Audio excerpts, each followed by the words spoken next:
So it's all refreshly painted. I just went through and hit the saying, need to polish it some more, but we'll get to that later. Right now it's driver, it's good to go.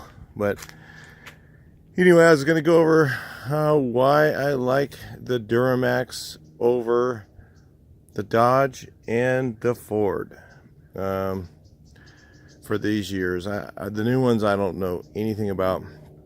They all scare me because the new trucks are, well, first of all, they're $75,000, and I think I'd probably stick with Chevy just because Ford is scary. They've made too many mistakes. It's hard to go back to somebody like that. Dodge has always had problems with the rear end transmission, but I've heard that they fixed that in the new ones.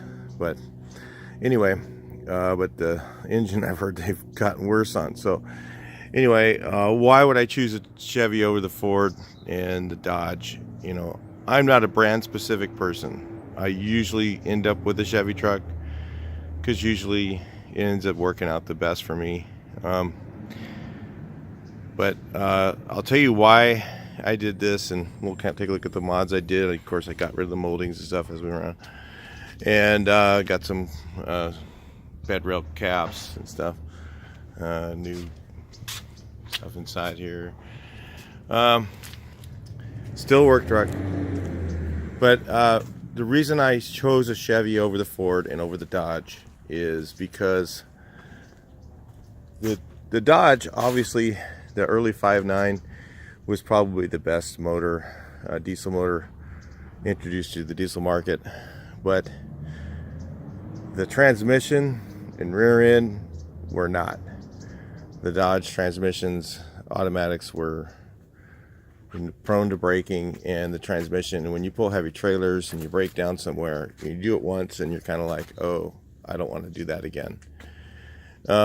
So you kind of learn from that, and the reason so the Dodge has a weak rear end.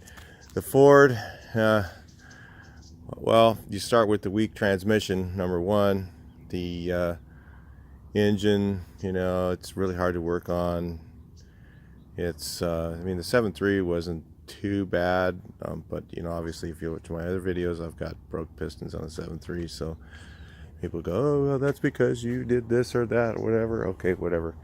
No, it didn't happen. But anyway, the reason I went with the Chevy is because of the Allison tranny and the fact that Isuzu teamed up with them on the design for the engine. Now, the reason why would I say that about Isuzu? A friend of mine had a towing business, and he had Fords for towing. Then he got rid of those, and he got Chevys for towing, for the towing business. That was back in the old 6.5 days, and diesel, and they had problems with those. And he got two Isuzus, and they never did anything but oil changes on them for the next 20 years, and actually retired from the towing business because they made so much money that because they didn't have to do truck maintenance, they made so much money. So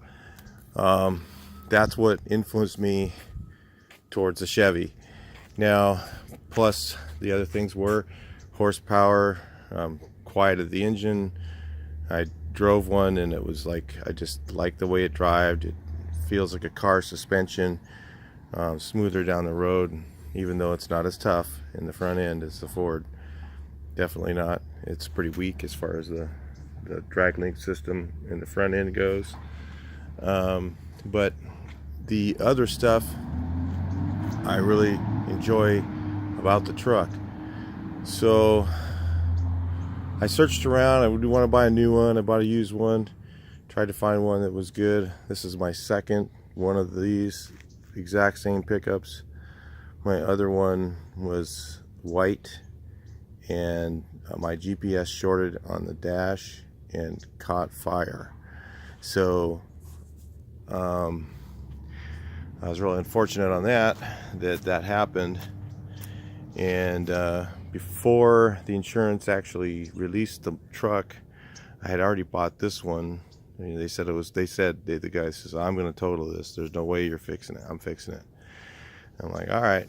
I found this for a really good price. Not on Craigslist. I think it was somewhere. It was just on the internet. I just searched for the particular model that I was looking for, this 2003 Chevy Crew Cab 4x4. And I found this truck, and it was in Georgia. And you guys go, what? You bought it out of Georgia? You know, yeah, I buy stuff all the time. And it was from a dealership. So, you know, I wouldn't do it from a private party because I don't, you know, they don't have a license. You know, there's better chances that I get it from a dealership than I'm not going to get some total ridiculous undescribed lemon, you know, because they have to meet licensing guidelines. So I got this truck for a really good price, and then shipped it out here. And right when the guy says, oh, it's totaled out, I took my wheels and tires, not these ones, but that's my wheels and tires off of the other truck, and sold it on Craigslist and made about $4,000 total for somebody, for my dash getting burnt out. And I had $1,000 deductible, so I ended up way ahead with this truck. So, but I bought the Chevy because it's just got better bones. It has more stuff on it that works well. The problems with the Chevy are the injectors on the LB7 is definitely an issue.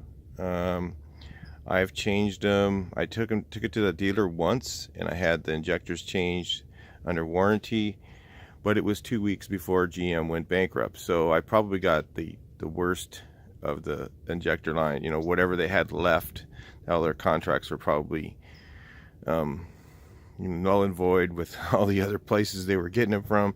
So they probably got them out of the, you know, archives or something, and they didn't last that long. So then I replaced it myself about 50,000 miles later, and haven't really had any issues. I had one in stick once, but that happens.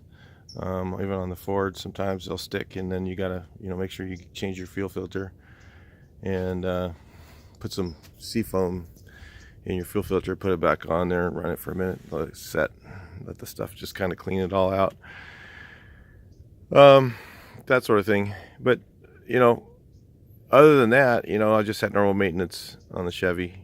Ford, I've had oil leak after oil leak after oil leak, and you know, crappy little stupid things going wrong. The Chevy, the problem you have with these are the, you know, electronics.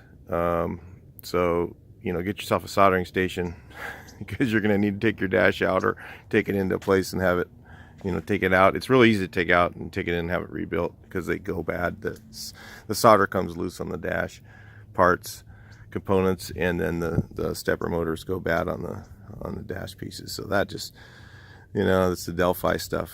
And then there's some issues with electronics. But if you get yourself a what's it called, auto ingenuity tester, you can figure out almost anything that's wrong and change it yourself, or you can take it in the shop, pay big bucks, whatever you want to do.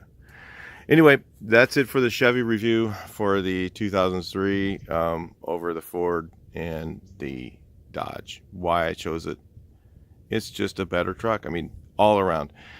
There's things that are issues on it, but when you add up the transmission problem, if you're towing all the time, the transmission is a major deal. You blow your transmission, you know, if you blow something in your engine, something happens, usually you can get over. When your transmission goes, you are stuck wherever you are, and your tow bill can be really, really, really expensive. Even if you have AAA trailer tow, and I had AAA trailers tow, and I called them up once, and they go, oh, we don't have service in that area. It's like, oh, so what good did that do? Canceled it. See you later. All right, talk to you in the next video.